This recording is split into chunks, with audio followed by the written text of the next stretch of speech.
Alright, enti ebusia Hopeson Adorye abema the perfect response to A+ comment via okoma ye ewo Facebook. Now the funny and as be the interesting part and say A+ ntimi samba bonten eme responding to nia Hopeson Adorye abeka ewo abonten authentic plus studio. Make sure so be like you best subscribe you and wa share ama fofo so enya bi ahwe. Honorable Kwame Asare Obin aka A+ ono ene MP edema Gomua Central. A+ edin sembi ebeto abontin ewo social media and Facebook page I just say ni sema o kan nyina na say His Excellency the former president Nana Addo Akufo-Addo oya gokra boni a say obedi ade no wentimi anya hwe ama Ghana na yenko ne yenko hwe nsema say A+ ekotro to ho nti enam so ema Hopeson Adorye so ebe respond here. Endra A+ ekotro ewo ni Facebook page no say when Akufo-Addo became president, Mahama had built UGMC, that is University of Ghana Medical Center. Instead of adding DNA, he spent over 97 million on a whole akokra. Bonnie A+ HMO or see before ana Akufo-Addo babedi ade as a president. Na Mahama edikan AC University of Ghana Medical Center. Now instead of saying Akufo-Addo or be provide and say be also be create DNA test was our facility no or spending 97 million and a whole, that is cathedral and say Akufo-Addo and admin and kobesi at that time no. A+ fancy one on saba bonti bium esabecho say a country that can't do DNA analysis has spent 97 million dollars to spend on a whole cathedral.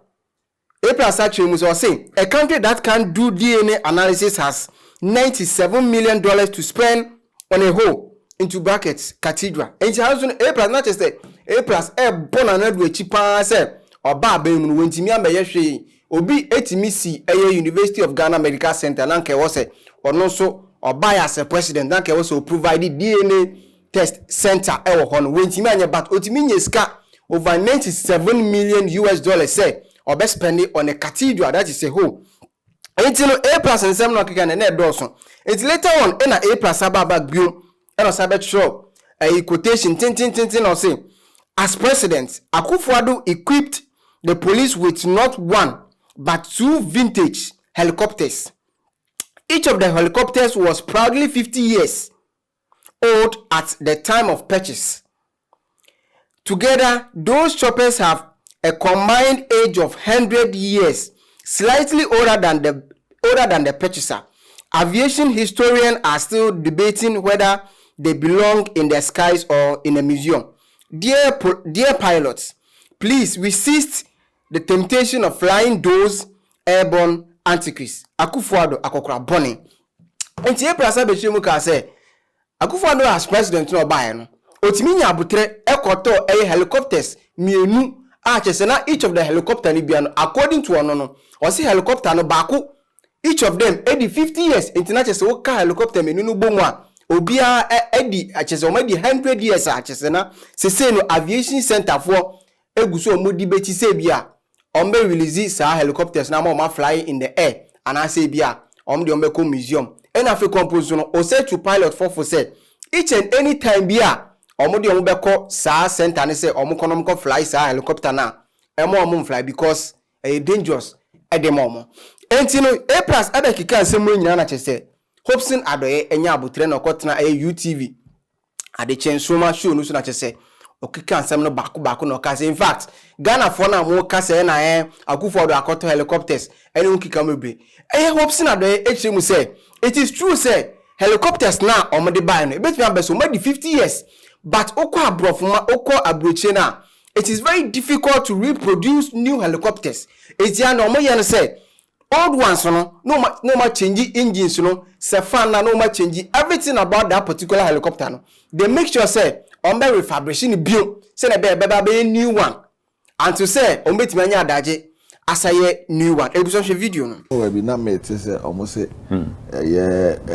fighter jet bi ekoto say Russia die bia omo retire no na omo ko fa de buy see akoto fighter jet won say aircraft no e ho nsem ne say wo be hu aircraft bi na e ho ye kama pa wo be check no na bia 1974 yes eya na enye easy some be do new ones ni ade sa na mum dada na wo sesa na bi o ma refurbish e bia engine no ni asesa ni aye ni kaka but year of manufacturing there wo check ya wo say 1974 na bo no enhadwen oh that wo refurbish ni ade asesa engines ni ade ya okay me can say madam ba no you oil pilot you fadi dabusi or do say because of politics in the entertainment or no say unim so your pilot or no and wo cheche beside we mu pa ne oh yeah national reconciliation Fadi Dabusi MPP Fadi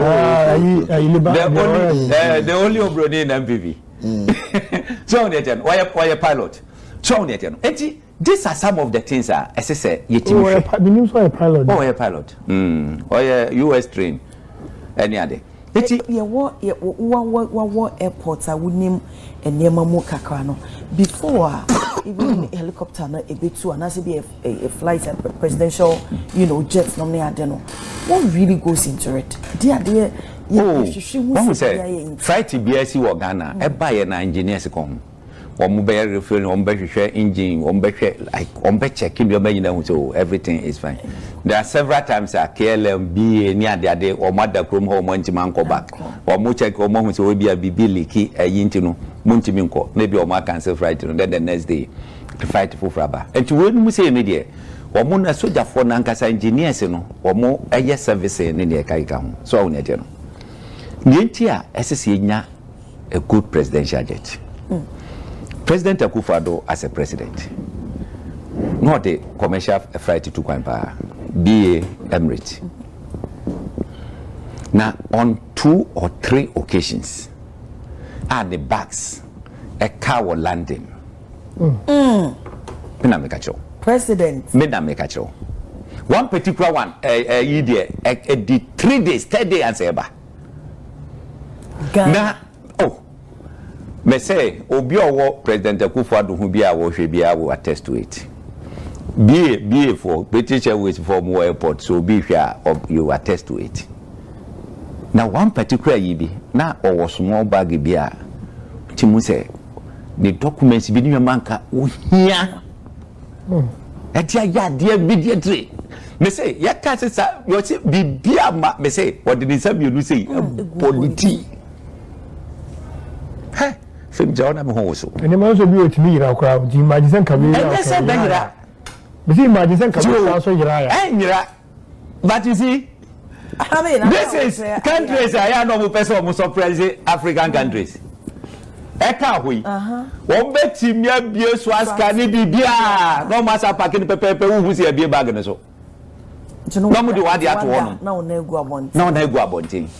Enti adenti anese oba peni efasa stress no mo. So, and then I went for commercial flight. Hey, commercial flight I just want to be for. Them depending on adia wo kwakoye. Oh, your programs wo Ghana every day president is busy. Okay, meko ahase dase. Wo woni jet onim so okay you tour ebia 8 hours. Anasa yiro so 10 hours no. Ye wo honum o ma calculate na chese o mo move wo kofa commercial flight a e bi kra baby a wo ko do ntimi nko street wo ko kusi baby no wasa kwakoye transit na eye a whole lot eti Ghana o man no nyama bi wo hodum a ye look American president secretary na ye Canada o monte me se mu hu a wo di nyina echi no se wo move a hwe ka wo mu bo e wo ne travel se wo ko enemy territory jet fighters ebo ne ne fight F1 and them F1 the former wo mu bo hu ban no enya diketwa wo ko South Arabia sa jet fighters no baako 50 eno mo salandu no hunyina bi wo wiem bi wo ase bi wo nchen enimu ekire ese se de onam fo ma ya twa Wokasa wo ba wuntimi ucheze wo to bomb se den wo nya no wo bo begege ni nyina Now, would you just imagine how much it will cost for just that single trip? America folk don't know. High esteem. Because when you're president. You're politics. I can say you niska. And no near seven. Now we make kai pass Dr. Manebuama. A show one ni pay that time. No more casafa presidential jet on Maneba can say. Never be brave. Our jet no assess say it's not in good shape and state. Kasa bebre dia manyo sem way to way manena say na do time na I then na it me imagine ya the interval between timer or mampanyi dada e2 jets no any bra wo mo kasa is not in good shape or good state no enti bi na ye kan wase me ekoba even recently meaning renowned journalist bia e ba ya no mo kasa jets no mo dia kosi I think one of France no nipa se debi yen can say o memo mo fa ma ye so say yen top presidential jet once eno na ye be photo NDC kakra anyway and the sense is say tamana Akufo-Addo high private jet no na if he say obo man ka but you ref say he is the president or no ne o man no eti say ye focus yin say ko no so me making sure say ya born who by wa feel okay. Look, president who go through stress mo adwene now dey be adwuma no he. What fuck up one pay the whole country is fucked up. Hey, honorable there we wait. Anya fuck back no na me go. Entino baby ayadru no. Ese say yetimi ba up as a country. Now you making sure say this time round ye na ye ko bankroom me am making sure say ya nya ne efata. Look, president bi enu ho betena so afebo president beba ba ye na se ye ni ye a e benefit obia etiesre the minority the opposition ye gina ye nkambom ne making sure say this time there eti Hopeson Adorye echiemu e ka sa se nti omo ana omo ka se Akufo-Addo time na on person be fly the private jet no na enya hwe o se private jet na ankasa kwampo no na wo fort ananka omo ye but each and anytime be on be fort ni be na fort fufu asa ba bium anything na akoba se na Akufo-Addo person fly commercial flight and who kikam be enya hwe ntia because of ni safety as a president because oko US kwampo na even though say yenim say Trump according to ono no yenim say Trump no sometimes no ni nema bi a oye no entwa kwam still America for a protecting just because say he is the president ono any of mine no it is a say Trump sebe ka frache ekonya akwanhia e wo wiem a oman ni nyina na chese abo enti no Ghana for na mo ka se ne be ya monjai sanema no eka ebusia authentic plus studio make sure so be like you be subscribe you and share amafofo nso enya bi ahwe